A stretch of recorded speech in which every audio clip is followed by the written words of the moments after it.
welcome our very special guests out on stage, I would just like to say a very big thank you to our partners at National Geographic for making today's, this evening's presentation available to us. We're very thrilled to be working with you, so thank you.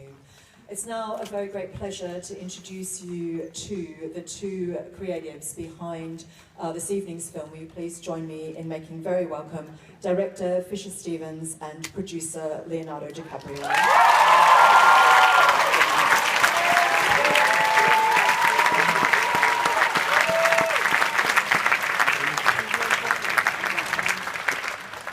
Thank you all for coming here tonight to support this film to all of us. Before the Flood it's a product of an incredible 3-year journey that took place with my co-creator and director Fisher Stevens. We went to every corner of the globe to document the devastating impacts of climate change and question humanity's ability to reverse what may be the most catastrophic problem mankind has ever faced. There was a lot to take on.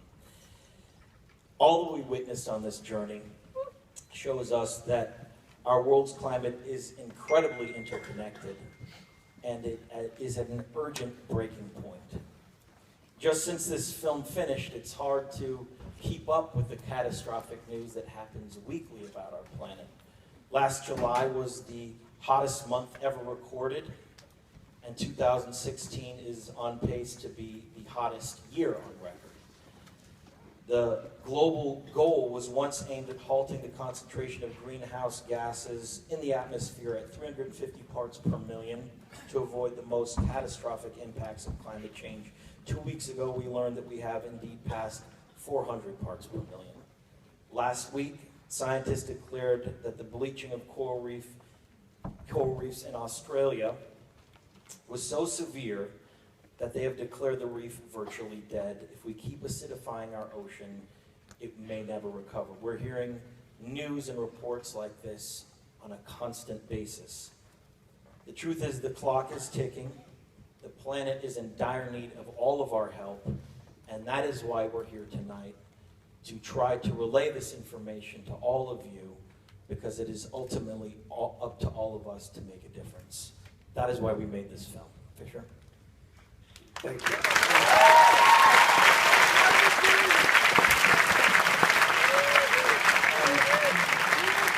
First of all, I would just like to say a special thank you to Leo for including me on this journey. It has been quite a ride. You're gonna see a 90-minute film, but we could probably have made 4 of these and kept shooting, and as Leo says, the news does keep getting worse. But the good news is that along the way, we actually learned how to solve this challenge and slow things down, if not reverse things. And we have the ingenuity and the technology required to make massive changes right now. You're gonna see some of that tonight. And in the film, you are going to hear from scientists, activists, world leaders, amazing, inspirational people who are determined now more than ever to help enlighten the world, to help implement these solutions on a global scale. It's humanity that got us into this mess, and it's all of us that can get us out of it. So we hope that you enjoy what you're about to see, and I would like to really do a special thanks to Courtney Monroe and Tim Pastor of National Geographic for having the faith and seeing this film early on and saying we want to blast it out to the world before the United States presidential election in particular. I'd like to say a special thanks to Trevor Davidovsky, our producers in the house, Zara Duffy, Brett Banks, one of our editors, and Paul Rose, who is one of our explorers in the Arctic. You're going to hear his voice. You won't see him in this version of the film.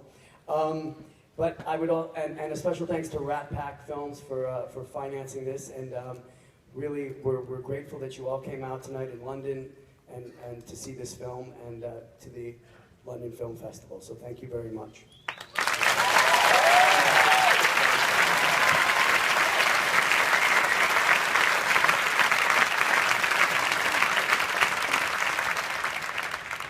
Fisher, can I ask you, I'm going to ask him a couple of questions. Fisher, can I ask you first, just very recently produced Oscar-nominated documentary, Racing Extinction, that has an environmental impact at its core.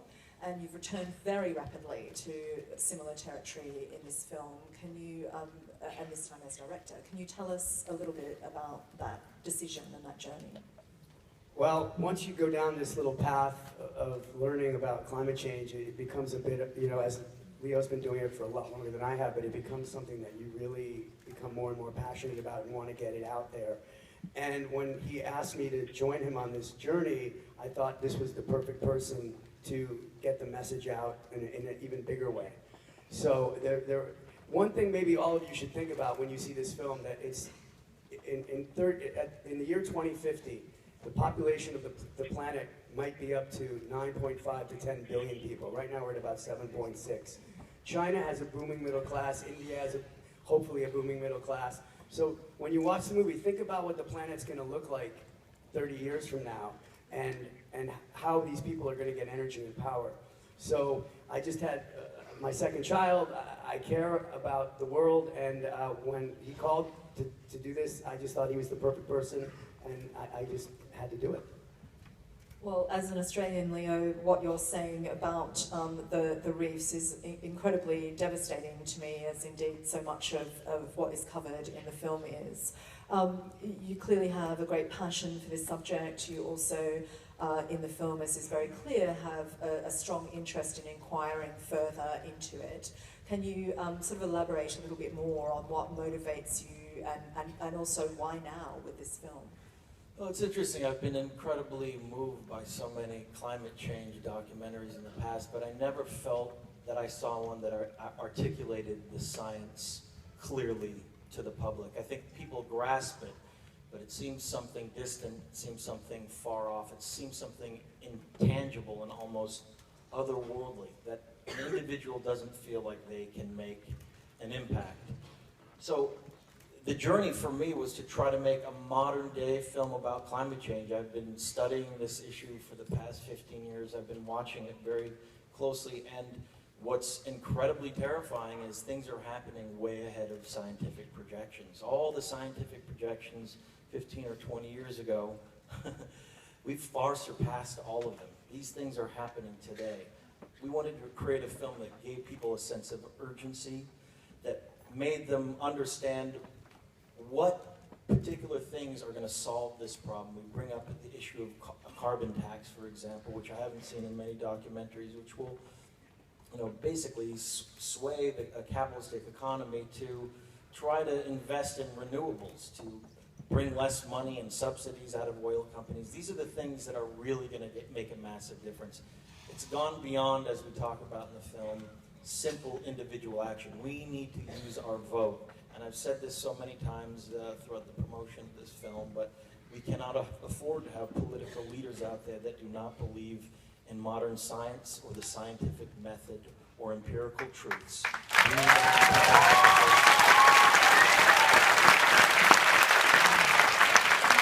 That are a part of the modern world that we live in, and that believe that we as a global community can truly make a difference. The time is out. As the clock has sort of struck the final hour.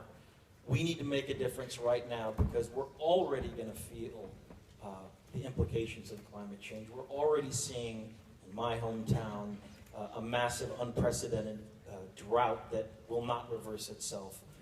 Irreversible situations where we have wildfires. We just had a massive storm hit the southeast coast of the United States. These problems are happening all over the world. We wanted to make a film that made people understand that this is a problem that's happening right now.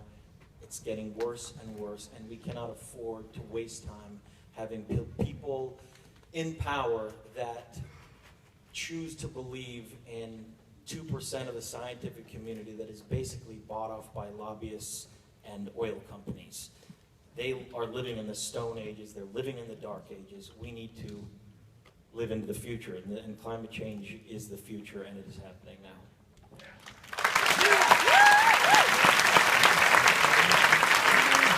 Thank you I just want to apologize for the reality show that's taking place in our country right now with this presidential election.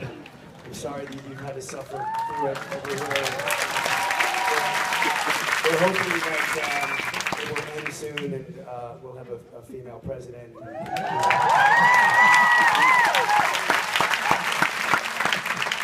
I'd like to thank both of you so much for being here this evening and for bringing us before the flood. Thank you, Fisher Stevens, Leonardo Dicaprio. We hope John goes.